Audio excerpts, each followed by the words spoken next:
हम जो है मल के बारे में जाने, मल के बारे में समझे और फिर उसका किस प्रकार से उपयोग करना है।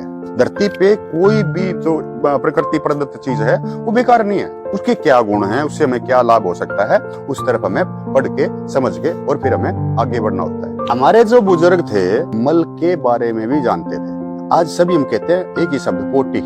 ये है कुत्ते की पोटी, ये है बिल्ली की पोटी, ये है गाय की पोटी, ये है भैंस की पोटी, ये है बकरी की पोटी। गोबर, चौथ, लींडरे, मींगणे, लीद और जब किसी का दस्त लागे तो पिर्रो, पतला जो मल है वो, ताकि मैं जो शब्द बोलूं वो शब्द आप तक पूरा पहुंचे और आप उसको समझ पाओ। आज हमने क्या किया, आज हमने उन चीजों को भुला दिया, आज हम उन चीजों को नहीं जानते। हमारे बुजुर्ग मल से उपचार करना तक जानते थे।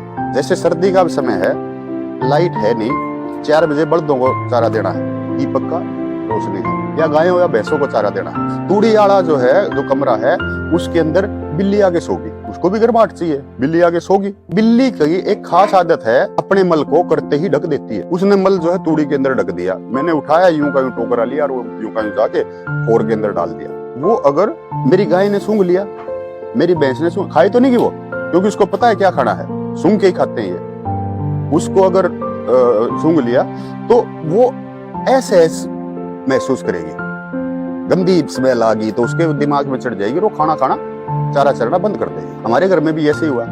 मेरी माँ ने मेरे को आवाज लगाई, बोला बेटा खड़ा हो। मगर हाँ माँ क्या हुआ? बोला गांव में जा और कहीं से कुत्ते का सूखा हुआ गू लेके आ। कुत्ते के मल को क्या बोलते हैं? गू। मानस के मल को भी क्या बोलते हैं? गू। तो कुत्ते का कहीं से सूखा हुआ गू लेके आ। मैं लेके आया, उसने उसको सूंघाया या जो भी तरीका उसका उपचार करने का था उसने वो किया। उस टाइम के बाद ही वो जो जीव था उसने चारा चरना शुरू कर दिया। ये हर घर में सामान्य सी बात थी। तो मल से बवासीर आम सी बीमारी है, उसके लिए क्या किया जाता था? बंदर का मल ढूंढते थे और बंदर के उसकी धूमनी करके और उससे वो उसका उपचार कर लेते थे, उससे लाभ ले लेते थे। हमारे साथ गांव में आमतौर पे क्या घटता था? लामणी आ रही है, हम छोटे बालक हाँ, दांती पकड़नी आती नहीं, ऐसे लिया और मारा झटका लगते हैं, वो दांती जो है उंगली को आमतौर पे काट देती। तो उस टाइम पे हमारी माँ, जो हमारे साथ में जो बुजुर्ग होते थे, वो क्या करते थे? हम तो रोएंगे, बच्चे हैं, दर्द हो रहा है, वो कहते कोई बात नहीं, खड़ा हो, यहीं पे पेशाब कर। उसी खेत में, उसी मिट्टी में, वहीं पे हमारे से पेशाब करवाया जाता था और उसका पेस्ट बना के वो पेशाब जो है वहां पे उसका पेस्ट लगा के और अपना जो चुंदड़ी वुंदड़ी से वो करके पट्टी बना के और वो लगा दी जाती थी। और फिर कहते जा तू खेला।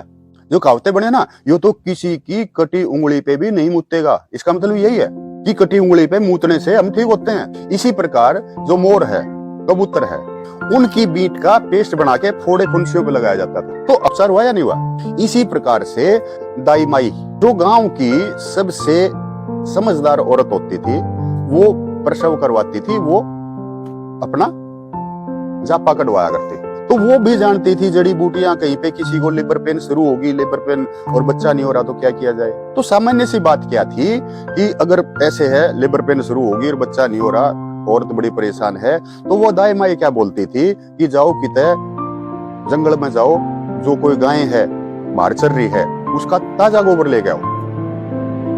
वो ताजा गोबर लेके आते थे, फिर उसको सूती कपड़े से वो निचोड़ लेती थी और उसका जो रस था वो रस पानी में मिला के, जैसे भी खांड मिला के, मुझे पूरा नहीं पता, वो उसको पिला देती थी। 10 से 15 मिनट में नॉर्मल डिलीवरी हो जाती थी। ये दाइयों का फार्मूला था। कुमार होते थे गांव गांव में, वो आवे लगाते थे, उनके पास गधे भी होते थे, गधे से वो बर्तनों का इधर उधर करते थे, सामान का इधर उधर ढोते थे। आवा उस टाइम पे लगेगा जब मौसम पूरी तरह साफ हो, वरना बूंद लगी तो खराब हो गया सब कुछ, सारा खेल बिगड़ गया। और जल्दी बर्तन भी सूखे, यानी कि गर्मी भी होनी चाहिए। तो आवे जो लगते थे वो जेठ के महीने में लगा करते हैं। जेठ के महीने में कितना तापमान होता है? इधर से उसके आगे आवा है, आवा के अंदर कितना तापमान है, तो उनको गर्मी जनित बीमारियां सामान्य सी बात है उनको हो जाएंगी। तो जब उनके पीलिये प्यालिये हो जाते थे तो वो कुमार क्या करते थे? वो कुमार गधे की सूखी हुई लीद लेते थे और उसको पानी में शाम को रख देते थे घोल के, सुबह उसको कपड़ छान करके उसके अंदर खांड डाल के और वो पी लेते थे। उससे उनका उपचार हो जाता था। कहीं पे जल गया, फोड़ा फुंसी हुआ तो गधे की लीद या घोड़े की लीद ली, उसका भस्म बनाया और वो भस्म लगा ली। तो मल को उपचार के रूप में भी हमारे बुजुर्ग लेते थे, उनको इतना ज्ञान था। अभी वो ज्ञान खत्म हो चुका है, इसलिए हम हंसते इन बातों पे। गदा द्वार पे कैंसर हो गया, गदा द्वार है ना, उस पे कैंसर हो गया। इधर उधर देखा, इसको दिखाया, उसको दिखाया, इसको दिखाया, इसको दिखाया, उसको कहीं लाभ नहीं मिला। तो उसको किसी वैद्य का नंबर मिला, और तो उस वैद्य ने उसको क्या बताया कि भाई कहीं ना कहीं से गीदड़ का सूखा हुआ मल मंगवा, क्योंकि वो उस डिपार्टमेंट में था, वनस्पति विज्ञान जीव विज्ञान के विभाग में था। उसने अपने सहायक को भेजा, वो ले आया सूखा मल, बोले इसका पेस्ट बना ले और जहाँ पे आपके ये है वहां पे लगा ले। उसने पेस्ट लगाया, पेस्ट लगाते ही 5 मिनट के बाद वो अपने साथी को फोन करता है जिसने उसको वेद बताया था। बोले भाई मुझे ऐसा लग रहा है जैसे किसी ने जलती हुई आग पे बर्फ की सिल्ली टेक दी हो।